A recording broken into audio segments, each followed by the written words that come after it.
Hello, everybody, and welcome to this week's episode of the State of the AI Union. I'm your host, Laura, and I'm joined with Elon Salfati, who is the CEO and co-founder of Salfati Agency. Really glad to have him here. And Elon, why don't you introduce yourself and tell us a little bit about your company? Hey there, hello, thank you for having me here today. So my name is Elon. I'm based out of Switzerland in Zurich, and I've been in the startup ecosystem for a while now. I think about the past 14 years.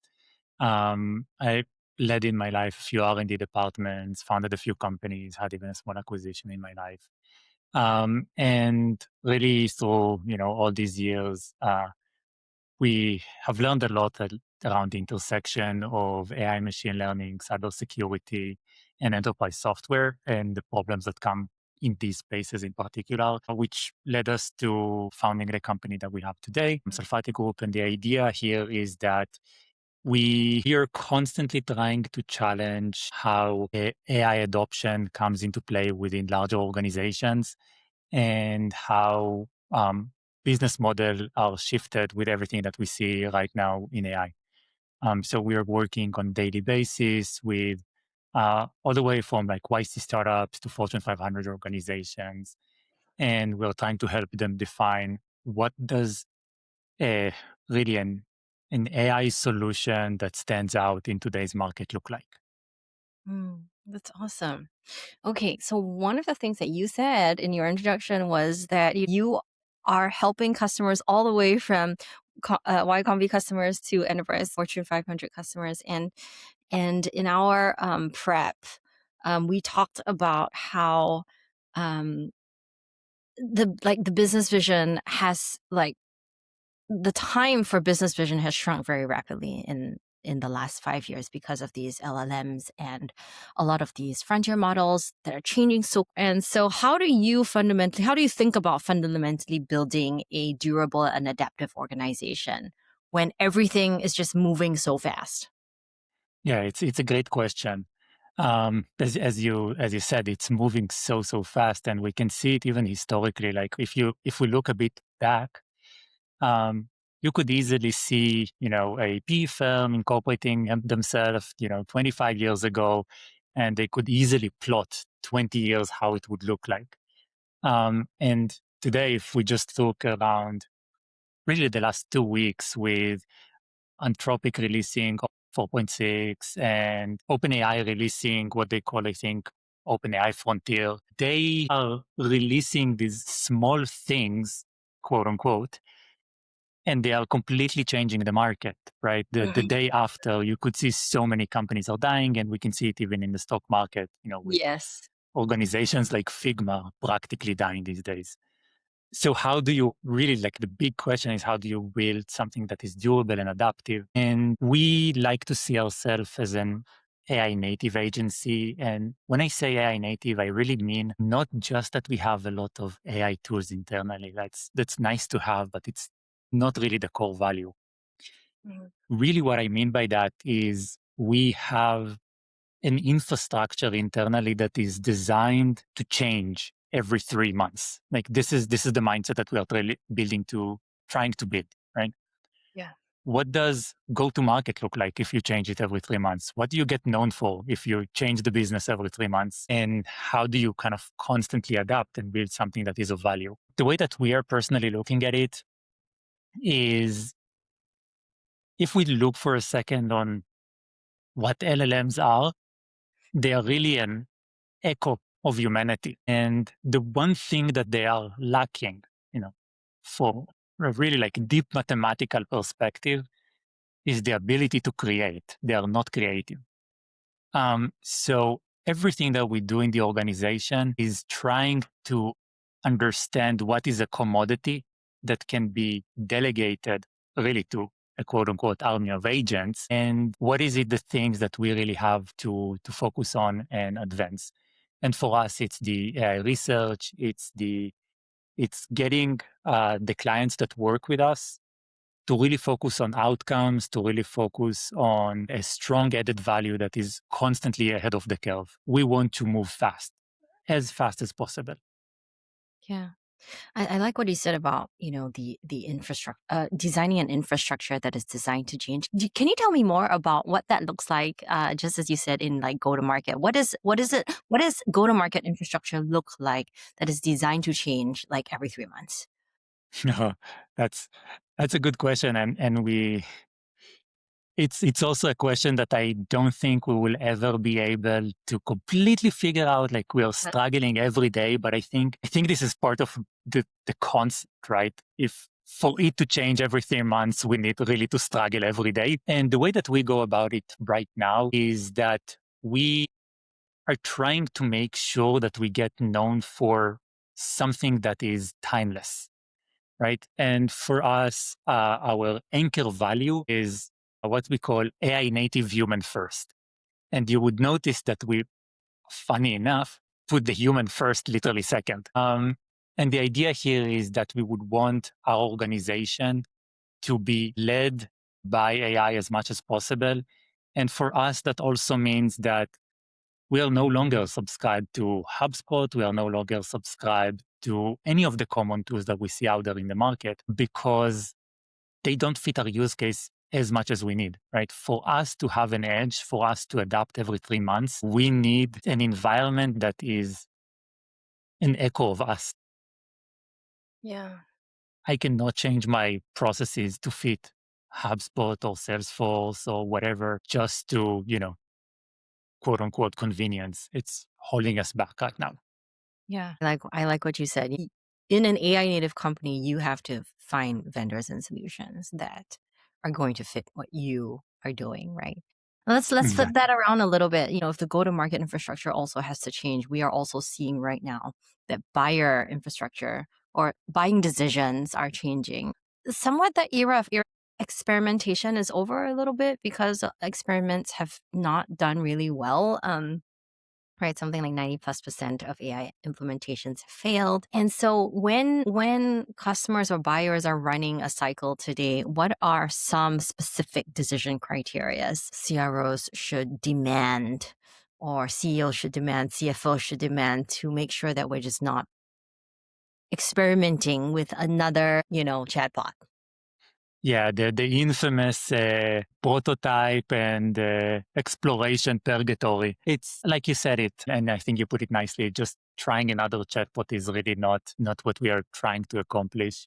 Mm, So the way that we have been looking at that, and I actually have a nice example, is we mostly look on AI solutions as a way to, I'll call it, boost what we have today. This is mm, how most organizations go into the process. mm, And they say, I have like this process, especially in enterprises, I have like this process that spans across half of the company. It can easily take me 6 months to accomplish. I will try to have like this one piece, one step of the milestone, and I'll try to optimize it. And they usually default to looking at the parts of the process that are the most convenient or familiar to them. So the most, in other words, deterministic. But really, this is not where AI efforts and exploration excel. So we have worked with partnership with Tribe AI. It's another AI agency, and we have delivered for Keyloop a solution. Keyloop is a UK organization, and as an organization, what they do, they're basically the data connectivity layer between the car manufacturers and the dealerships. And they have this really long process on how they would take a request from the car manufacturer and pass it into their system and then to the dealership. We have sat down with them for a workshop for 2 weeks, and the idea was very, very simple. We are starting with a clear anchor at a company level. So we chose as a metric for the success of the prototype the churn reduction. And so we worked in collaboration with the head of churn. And what we have seen that was very, very successful there is we are not trying to take a process that is, 80% or 90% optimize and make it 100 and take the human out of the process. What we really want to do is we want to look at the processes that are heavily human driven, very inconvenient for everyone to do. And usually, if you look at the company, humans would do them at like 10%, 20% success rates. It's usually the processes that really no one likes to do, but have to do. Putting invoices into the CRM and then filling all the fields in whatever system that they have. These things tend to have a lot of mistakes in them and almost zero value for the person who inserts them into the system. When we started this pilot with Keyloop, our expected target success rate was to take the process from it's okay 35% of the time, which is what they had before we started, and take Mm. it all the way to 65. At 65, it already had massive value for them. But the nice part about AI is that we automatically took it to 85%. Right? Wow. It's much harder to fail when these are the games that you are playing on. These are the AI pilots that you really want to tackle. So what I'm hearing is that we should be building, right, for new processes by over rotating on the business outcome versus just changing the the way versus just adding AI on top of the way that you're doing things today, right? And one thing that we had previously discussed before is the way to do that. And you said as well that a lot of legacy software doesn't fit current use cases. And one of the ways that we can do that is we can actually build custom software for companies, because now with vibe coding, you can stand up a software that you want. You don't need to ask the company to give up their DNA, the way that they do things, the operational excellence that they have, built to actually sustain their company. But just like just like in this example you gave us, where we were asking companies to do things differently, right? We're actually doing a process that is human oriented, and asking them to kind of change it and make it AI optimized, machine optimized. I always talk about on this podcast, especially, we talk a lot about how AI moves at the speed of humans. And it's only successful when humans are willing to give up their control or the way that they're doing things. Um, how do you reconcile that? How do you reconcile building software trained to deliver an organization's business needs without giving up their execution power, which is the reason why they're successful in the first place? Yes, that's it's it's a fun when I kind of prepared myself for our call. I thought about a PE firm that we are working with. They have been Mm. in the market, I think, 25 years. They are really the classic definition of legacy software. They have built everything internally. They almost haven't bought anything, but they stayed true to themselves to the last, like smallest unit you can think of. Okay. And funny enough, they are the best organization or the most well positioned organization to jump into this AI native ship Mm. because they are already so true to themselves. Mm. And if you think about it, I actually don't think that these two conflict, like ownership of what humans want and having like an AI native organization. It's not about taking away the humans, right? Again, like if I go back to what we started our conversation around, like this AI native human first and human creativity, this is really about delegating to the individuals the ability to think broadly, to think creatively. I cannot find a single employee in any of the organizations that we work with who say, you know what? I love to fill in forms. Like, this is what I'm here for. This is why I wake up in the morning. It doesn't happen. And, these things change, right?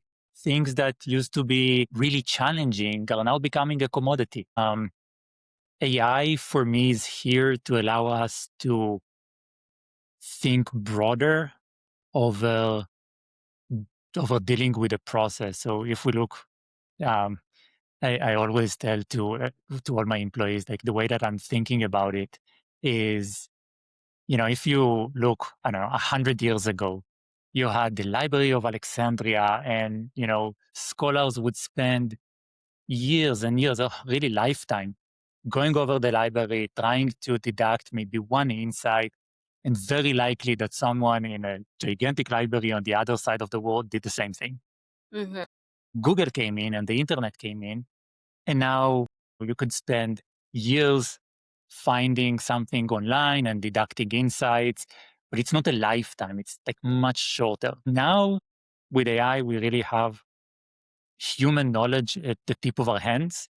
And it really just means that adapting and really the muscle memory of learning is so much more important than the actual thing that you do. I see a lot of articles right now about big organization like Meta replacing management layers with AI. Makes sense on one side, but on the flip side of it, really often like the management, the senior people are the people who are able to look very broadly on the organization and very abstractly on how the organization can operate. And these are the things that I really don't want to lose on. Like the muscle memory of learning and adapting is really the key.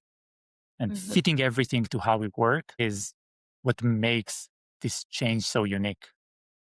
So, that's really interesting, right? Because what we're saying is we're saying, okay, we now want to be looking at employees as like human capital should now be focused on learning, creativity, Yes. being able to embrace or use AI in a way that's hasn't been done before because only humans can create to your point, right? Mhm. And Salesforce as an example created a whole ecosystem of employment around, for example, their certifications and these skills that people have spent like years mastering and learning, and they're worth quite a lot of money. These are knowledge workers, right? And now that knowledge is at the tip of our fingers, what do these certifications mean then in terms of transferable skills when you move from company to company? Does it mean that you should no longer put those certifications up?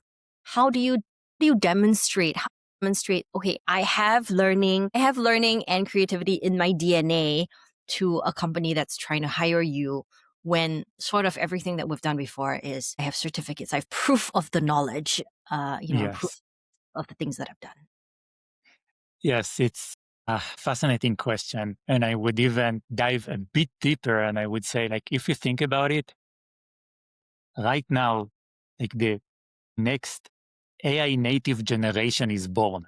Like, would their life look like? And really, it would not be about the knowledge, right? It would be around like the discovery of knowledge. So, yes, I assume many people won't like to hear it, but Yeah. I assume that, another Salesforce certificate is not what's going to be the edge anymore. Judgment is. But I don't think that these certificates take away from demonstrating judgment, but judgment is the thing that you would want to demonstrate. I would value someone who have certificate from Salesforce, HubSpot, and Attio over a person who has like 5 certificates from Salesforce. Okay. um, so does that mean we are, I don't know, in a race to the bottom, or judgment is becoming so hard, or like how do we measure creativity? We have done that before in other spaces, right? So if you look on research jobs or if you look on design jobs, there are ways to manifest creativity. Management jobs are ways to manifest creativity. Tell me what's one like interview question, your favorite interview question to sort of discover this in a hire? That's a good question. It's not a favorite question, more as a trying to, it's not coming from a bad place, but like trying to tackle thinking. So, for example, when I'm interviewing engineers, I Mm. would often ask them questions in a programming language that they don't know. Huh. Because for me, when I look at software development, which is honestly these days a commodity, it's meaningless. But Mm. you give me like two years, and so 2 years ago, I would ask them questions around the software language that they don't know. And the idea here is that when I think about software, for me, you have iterations of the code, and you have data that is coming in and data that is coming out, and you can bundle them into blocks that are called functions. It's so abstract for me. If someone would ask me to write in this language over this language, it's meaningless. I want to see that thinking in the people that I hire. So I take the same concept into really every department that I hire for.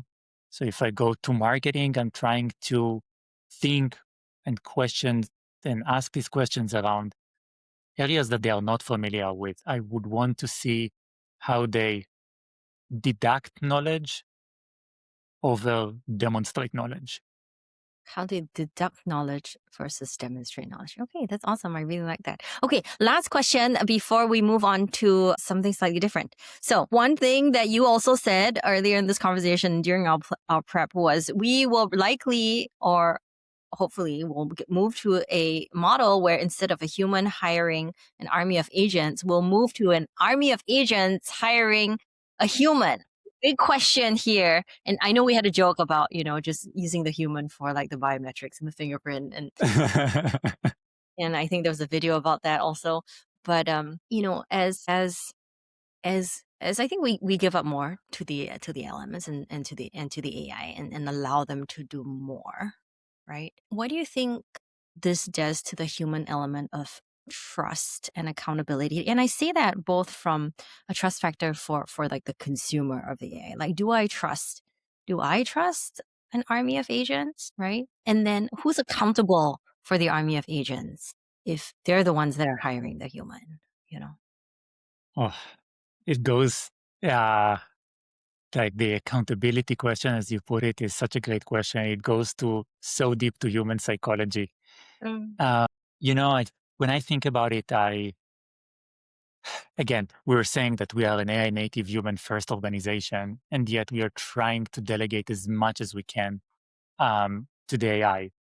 I don't feel like I give up control. I feel like I gain it, actually, mm, because now I get to steer the ship without dealing with, the steering wheel. And if we look on the same question in other areas, right? So airplanes were able to quote unquote fly themselves for years, but we still have the pilot in it just because humans fear the concept of a plane without a human.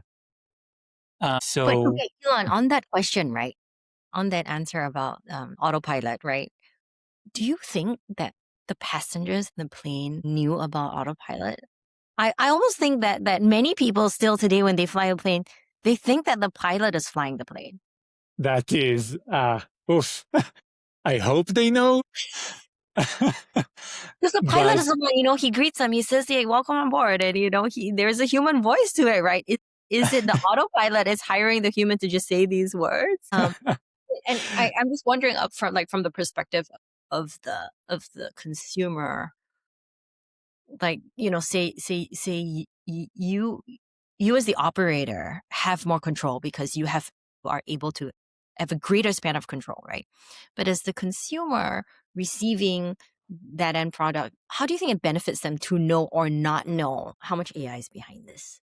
I think that the biggest manifestation of having a lot of AI around it is Mm, that it gets so much more time to human connection. The more you don't need, if you think about a marketing organization, the more you don't need to manage, you know, Google Ads, the more you get to go and meet the people around you. And I think it's actually, I had a good friend of mine, Angelique.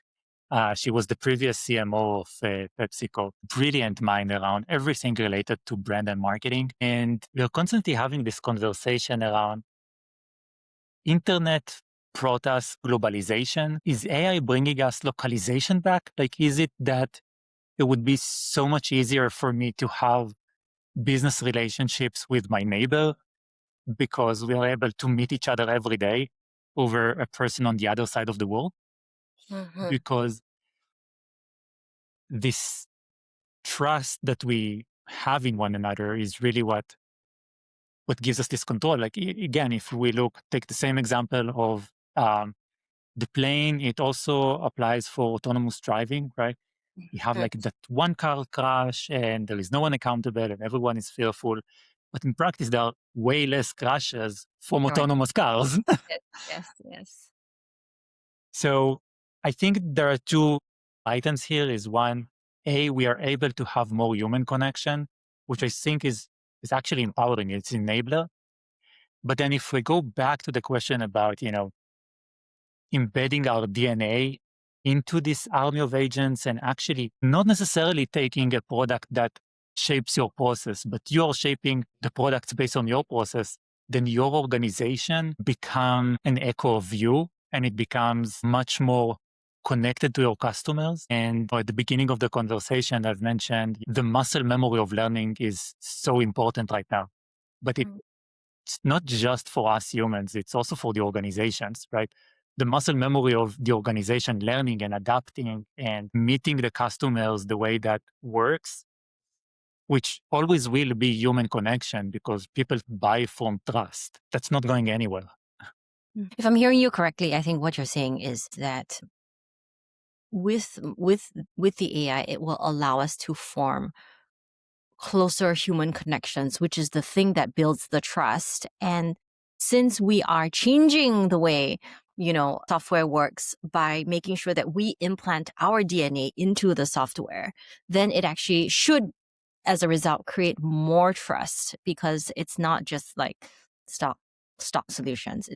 It's something that is actually a replica of us, and we have more time to sort of explain ourselves and build our brand as humans to the other party. Well put. Awesome. Elon, let's pivot a little bit and learn a little bit more about you. I'm very curious. I've actually never met a founder from Switzerland before. We have a lot of them here in Palo Alto. But tell us about what it's like in the startup ecosystem over there in Europe. I love it. I actually have a series of talks at the UK Parliament, the House of Lords, about that and Wow. how we do like AI adoption in Europe, and especially now with some progress in the EU Commission and the 28th regime. I think it will open a lot of opportunity for investments into the US market. But I think from a founder perspective, there is a really big benefit because we are very close, especially for our model, like this AI native agency, where we try to be exactly in between SaaS and custom software. So you kind of get the benefit of both sides, but none of the limitations. Organizations here in Europe have been around for years and years and years. They are the definition of organizations that have a lot of opportunity to change and scale. But on the other side, they are, to your point about like how we build trust, they are the people that you get to do business if you're there with them having dinner three times a week, Yeah. talking no business at all. Yeah. So I think it's very different from the US market, but we are neighbors and everything is very close and the collaboration is very important. And you Yeah. can see a lot of like big player coming in. So I'm very happy about it. It is actually a very good region to like practice trust because that culture of, and just like you said, like these organizations have been around for a really long time, a lot longer than I think like some American organizations, right? In general, and exercising that trust muscle, I think there's no better place to do it. Um, there's a famous saying where America innovates, China imitates, and Europe regulates, right? Unfortunately.